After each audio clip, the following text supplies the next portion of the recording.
Welcome back. We're glad to have you back with us. And I'm here talking to a social worker that I consider super social worker. Okay. When we talk about superheroes, that's what social workers are all about.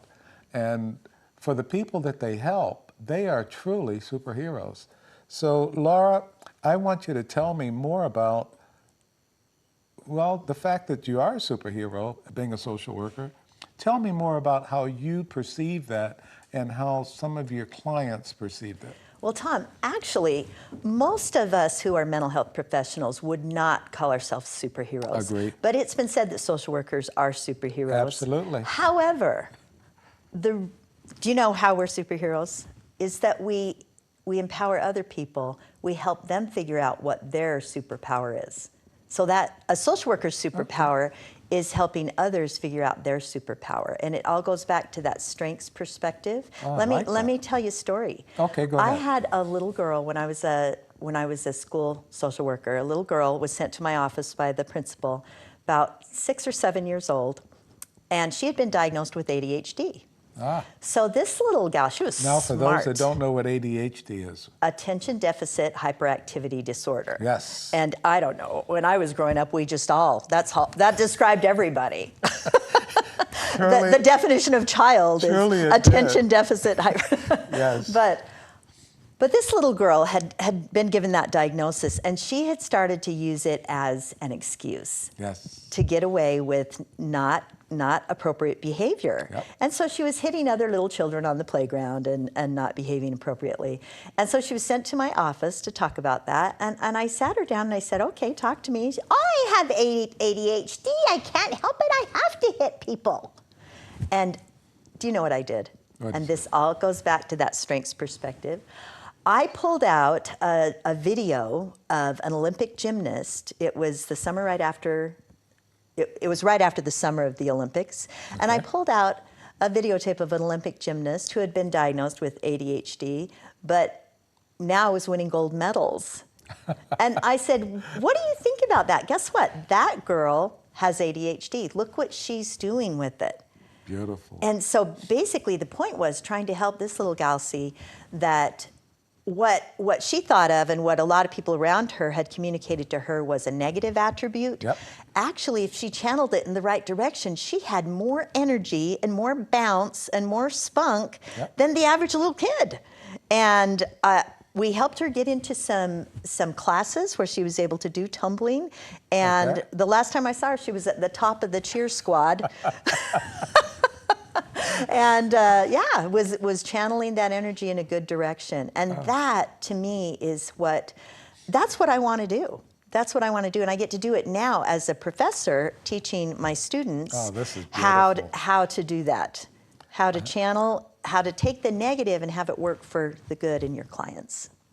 You know, when you told that story about the little girl, and I was thinking about a young boy, and again, this was in middle school, not from the high school, but in the middle school area, came to me and said, I can't help it because I have ADHD. Oh, really? And my comment to him was not as nice as yours. My comment to him was, understand, I can't allow you to mistreat teachers or other students the way you're doing. I said, whether you have ADHD or not. I said, how would you like to have ADHD at home with your parents every day? And he said, what do you mean? I said, you won't be allowed in this school as long as you're going to act the way you're acting. So he thought about it. He didn't want to stay home with mom. Yeah. So I want to be at school, and I don't want him beating up on me and telling me that I've got to go home. So his attitude changed overnight. Yeah, that's great. Very, very positive. It's interesting what motivates kids. Yes. And I loved working with kids as a social worker. I kind of miss it, but I've noticed that a lot of my students, they'll bring kids in occasionally when we have advising sessions, when they need to know what classes they need to take. Okay. And I still keep my little toy box from when I was a school social worker for when kids come into my office. Yeah, I miss that. We look back at those things that we did, and yeah, it's all exciting. Now, I have to say that when I was in the high school, And I enjoy working with high school kids or college kids, but never middle school or elementary. And I said I would never do that. Well, when the director said that they wanted to transfer me to a middle school, and I'm thinking, I'll do it for 1 or 2 semesters and then I'm leaving because I can't work with these little kids. This is 6th, 7th, and 8th grade, and no, I'm high school. So I went to the middle school with the intention of not liking it. I fell in love with these kids. Wow. 6th, 7th, and 8th, and you see that growth. Yeah. From 6, teach me, till 7th grade, yeah, it's okay. 8th grade, I know everything. Yeah. You know what, Tom, I had a similar experience as a clinical social worker, actually. Okay. I was teaching court-ordered parenting classes, and for a lot of years I did that. I facilitated a teen treatment group in Las Vegas Okay. for an agency there, and taught court-ordered parenting classes. So I worked with a lot of victims of domestic violence in that capacity. And then I had the opportunity, when our family lived in Elko, I had the opportunity to take over a business that was teaching court-ordered domestic violence classes. Okay. And so I knew I would be, rather than working with victims, I'd be working with perpetrators. And I had that same, do I want to do this? Can I tell you, one of my most fun jobs ever as a social worker was working with domestic violence perpetrators. And do you want to know why? Why? Because I could hold them accountable. That'll do it. You cannot hold a victim accountable. It is not their fault that for whatever happened to them, they did not cause it. And there's different cycles. There's different cycles of abuse. There's a honeymoon phase. There a lot of times with the domestic violence classes, one of the things that would come out in the curriculum that I used is that the victims of abuse will often perpetrate, or they will do something to try to get the abuse to happen because they want to get back into the positive part of the cycle, that honeymoon phase. And so, but at the same time, they're not asking for abuse, ever. And so being able to hold someone accountable was actually... That's positive. I like it was that. It was a very positive, very wonderful experience to be able to do that. And I hold my students accountable as well. Excellent. They have to be accountable, and I tell them every day that their life experiences will make them a better social worker, and they get frustrated. Sometimes they get frustrated at the process. They get frustrated at the education process. There's a lot of frustration with the board of social workers. It takes quite a while working with them, and it's challenging. But I tell my students every day that if you can learn to advocate for yourself, then you can learn to advocate for others. Yes. Now, how long does it take to become a social worker? Start to finish. Yes. I think it took me 18 plus years. My daughter did it in 5, okay? And that's my goal for my students. Now I put my husband through medical school. He's a cancer specialist in Las Vegas area. Excellent, okay. And I did a few other things, had children, taught all kinds of different classes and things as I was going along getting that. And worked in different capacities. Worked in the public schools up in Anchorage, Alaska, and had a ball doing that.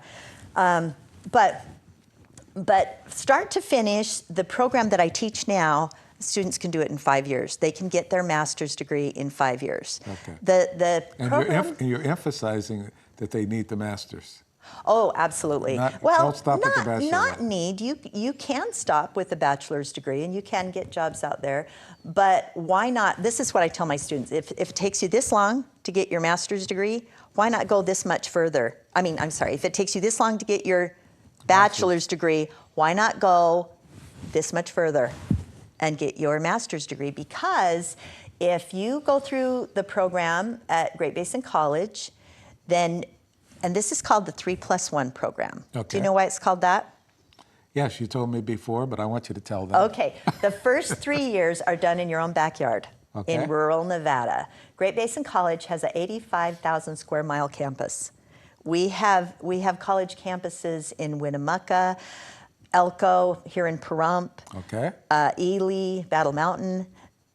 Lovelock, Owyhee. There's little college campuses all over. I teach through interactive video, so my students can, drive for 5 minutes, go to their little college campus in rural Nevada, and they can see me on the screen. And that's how I teach my And social take the work class. classes. Okay. Yeah.